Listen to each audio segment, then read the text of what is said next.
kalau nanti terlintas di hatimu malas sholat, bakar jari sebentar. Berapa lama kau tahan? Buatlah. Agak-agak gosong sedikit. Hai tangan, tahan kau masuk neraka nanti tangan. Nama kau nanti nama nerakanya neraka sakor. Allahu Rabbi wal Islam dini wa Muhammadan Rasulullah wa yaqini. Selamat malam Ustadz. Assalamualaikumnya ada, cuman dia kayak selamat malam. Saya tak mau disebut selamat malam. Iya malam selamat, besok pagi.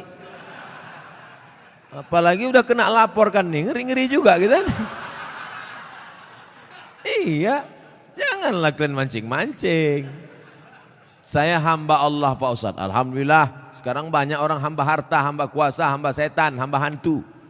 Bagaimana cara menjaga sholat agar lebih khusyuk dan tak malas Pak Ustadz? Itu nampak api kan? Kalau nanti terlintas di hatimu malas sholat, bakar jari sebentar. Berapa lama kau tahan? Buatlah. Agak-agak gosong sedikit. Hai tangan, tahan kau masuk neraka nanti tangan. Nama kau nanti nama nerakanya neraka sakor. Masalakakum fi sakar. Kenapa kau masuk dalam neraka sakar? Lam naku minal musallin, karena tak sholat. Bakar. Makanya Muhammad Ali kemana-mana bawa mancis. Muhammad Ali petinju, mana-mana bawa mancis. Padahal dia tak merokok. Ditanya orang, kenapa kau bawa mancis? Asal terlintas di otakku mau buat dosa, aku bakar tangan. Kalau mancis tak mempan, obor bawa. Bagaimana sholat ini khusyuk Pak Ustadz? 5. Yang pertama, ketika berwudu khusyuk. Waktu menyuci tangan, bersih dosa dari tangan. Waktu memasukkan air ke mulut ke hidung, bersihkan dosa-dosa mulut, dosa-dosa lidah, dosa hidung. Waktu air dibasuh ke muka, keluar dosa-dosa biji mata, banyak silap salah. Waktu air menyiram tangan, keluar dosa-dosa dari ujung jari jemari. Khusyuk. Waktu air mengusap kepala, keluar dosa isi kepala yang kotor sampai ke lubang telinga. Waktu air menyiram kaki, keluar dosa-dosa kaki yang dilangkahkan ke tempat maksiat dan dosa. Makanya ketika berwuduk itu jangan bercakap. Ini banyak orang di sambil wuduk bercakap. Itu loh, aku bilang sama kau kemarin, panjat pinang itu jangan besar-besar kali pinangnya. Modal kita pun tak ada, tapi kau itulah. Pak RT kan udah ngasih, Pak RW kenapa enggak juga? Entahlah, kentutlah sama dia. Itulah maka tak khusyuk. Karena ketika wudhu masih bicara dunia. Lalu dari tempat wudhu ke tempat sholat tak boleh tasbih. Tasbih menggerak-gerakkan. Tak boleh. Tasbih tak boleh. Yang boleh tasbih. Subhanallah. Makanya kalau ada ngajak-ngajak ngobrol tak usah. Gimana kabar? Subhanallah. Subhanallah. 3. Ada terdengar azan, jawab. Hayya 'alas shalah. La haula wala quwata. Jangan bicara waktu azan. Siapa yang bicara ketika azan dikumandangkan, matinya mati su'ul khatimah. Begitu kata Syekh Imam Nawawi, Syekh Jalaluddin Abdurrahman As-Suyuti. Hati-hati. Lalu kemudian yang keempat, membaca bukan mutola'ah. Mutola'ah mulut tak bergerak. Waktu sholat itu membaca.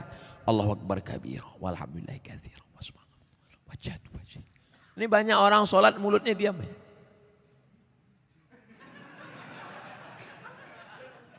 Mulut membaca. Karena di situ disebut qiraah. Qiraah artinya membaca. Bismillahirrahmanirrahim. Alhamdulillah. Yang kelima, mengerti apa yang dibaca. Itulah mengapa tadi saya pilih ayatnya, ayat-ayat pendek supaya besok kalau sholat zuhur mengerti apa yang dibaca. Wailul likulli humazatil lumazah alladzi jama'a malahu wa'addada. Kebetulan kawan di sebelah tu asik ngumpul-ngumpul harta. Jama'a malahu wa'addada. Yahsabu annama lahu akhladah. Kalla la yumbadanna fil hutamah. Apa hukumnya mencium istri sedang berpuasa? Istri siapa?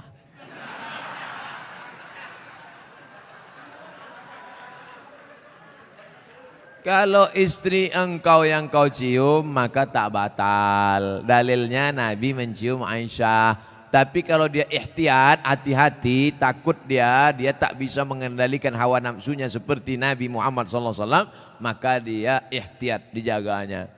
Tapi hukum aslinya tak batal. Tapi kalau sampai memperturutkan hawa nafsu maka jatuh dalam batal, rusak puasanya.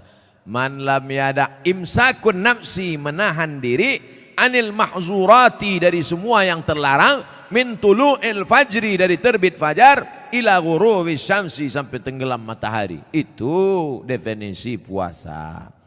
Kalau adakah dalil yang menjelaskan tentang tahlilan? La ilaha illallah, la ilaha illallah, la ilaha illallah. Itu artinya tahlil. Tasbih, subhanallah. Tahmid, alhamdulillah. Takbir, Allahu akbar. Tahlil, la ilaha illallah. Man halala, siapa yang mengucapkan tahlil, summa ahda sawabahu ilal mayyit, kemudian tahlil itu dihadiahkannya kepada si mayit, orang mati, yantafi'u bihi, pahalanya sampai dan orang mati itu dapat manfaat. Begitu kata Imam Ibnu Taimiyah dalam kitab Majmu' Fatwa Ibnu Taimiyah. Kenapa Ustaz pilih pendapat Ibnu Taimiyah? Karena yang banyak melarang-melarang nih sekarang anak-anak buahnya Ibnu Taimiyah.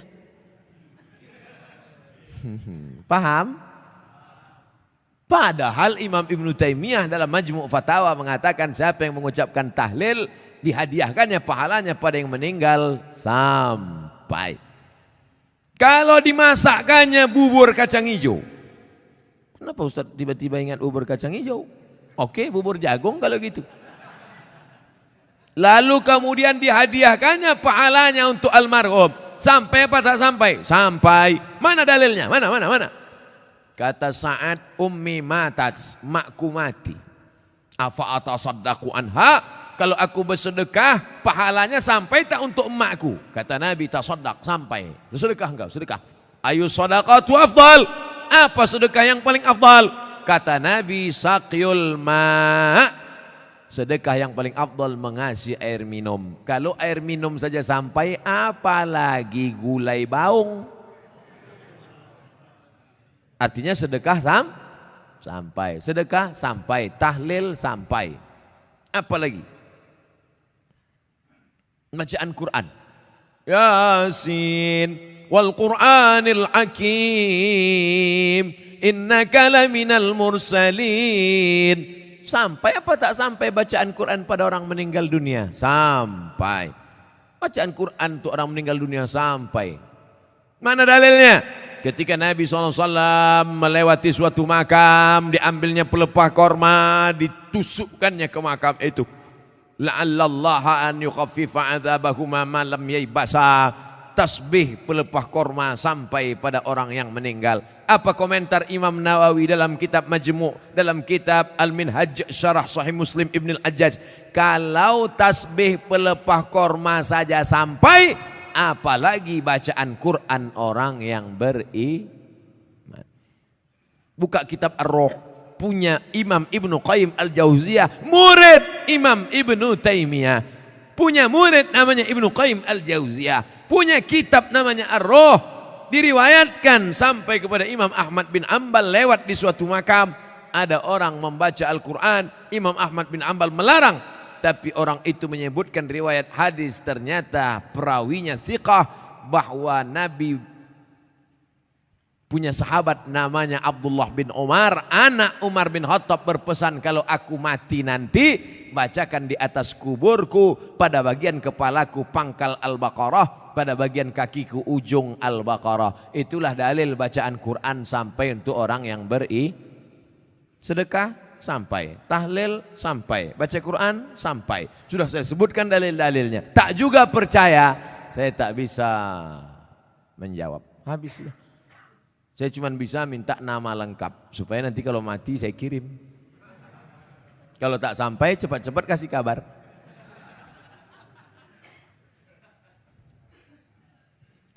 Mengazankan anak baru lahir itu apa dalilnya Pak Ustadz? Nabi mengazankan ke telinga Sayyidina Al-Hasan, anak Fatimah radhiyallahu anha, adzanas shalah, bunyinya seperti azan waktu azan salat.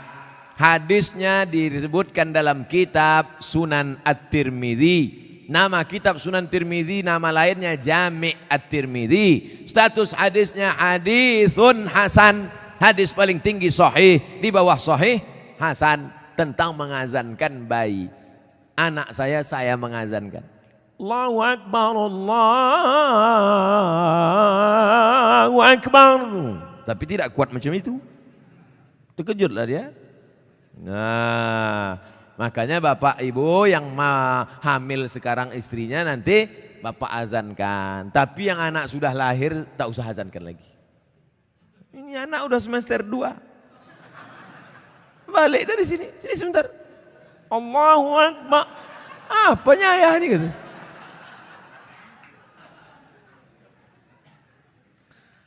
Saya mau tanya mengenai pernikahan uang hantaran. Bagaimana menurut pandangan Ustadz kalau si ibu wanita itu meminta uang hantaran mahar yang cukup tinggi?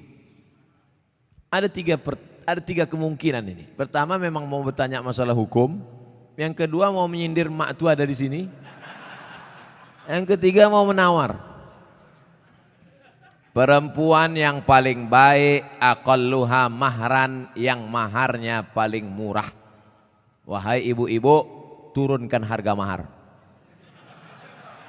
Sebetulnya yang menetapkan harga mahar ini wali, ayah. Tapi sekarang banyak ayah yang anggota isti, ikatan suami takut bini. Maka yang berperan sekarang ibu-ibu, matre. Banyak perempuan lebih mau makan di daun daripada makan di pinggan. Oleh sebab itu turunkan standar ini sedikit. Jangan nanti setelah dia hamil barulah na'udzubillah. Datang dia baik-baik. Idza ja'akum man tardawna dinahu. Kalau datang kepadamu orang yang baik akhlaknya, wa khuluquhu, baik agamanya, fazawijuhu, nikahkan dia. Illa taf'alu, kalau tak kau lakukan, takun fitnatun fil ardi wa fasadun arid, maka terjadi kerusakan yang amat sangat berat. Tolong jangan sampai anak-anak muda ini besok buat baleho turun ke jalan, turunkan harga mahar, turunkan harga mahar. Kemudian jodoh itu seperti apa Pak Ustadz? Apa orang yang sudah menikah terus meninggal, terus menikah lagi, apakah itu berarti jodohnya juga Pak Ustadz? Karena berjumpa orang berjodoh atau karena jodoh dia berjumpa? Memang jam-jam 10:30 ini payah nangkap memang. Karena ada jodoh baru berjumpa atau karena berjumpa itu orang berjodoh? Karena ada jodoh lah maka berjumpa. Kalau tak ada jodoh sampai mati tak akan berjumpa. Kok Ustaz tahu? Saya pernah ngalami. Saya Dewan Juri Musabaqah Tilawatil Quran tingkat Provinsi Riau. Kalian pikir Ustaz alang-alang?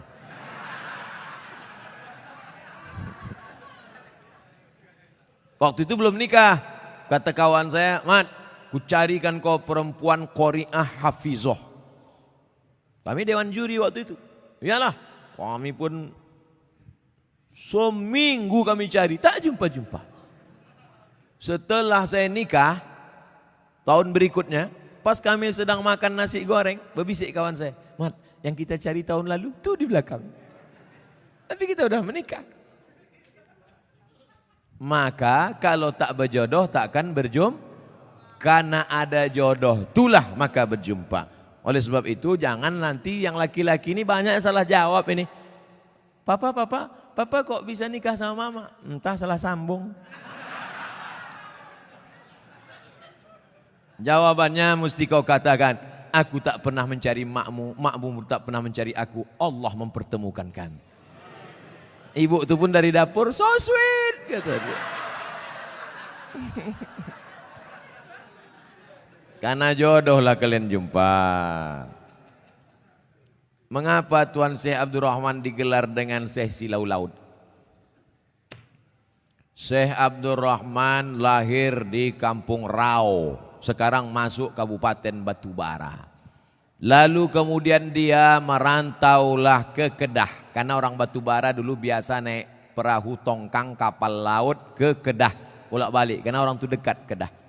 Sampai di Kedah belajarlah dia 7 tahun dan ikut lomba silat, menang, bekerja di kerajaan Kedah. Setelah itu melanjutkan pendidikannya ke Tuan Syekh Wan Mustafa Al-Fatani. Fatani sekarang Thailand Selatan, Patani.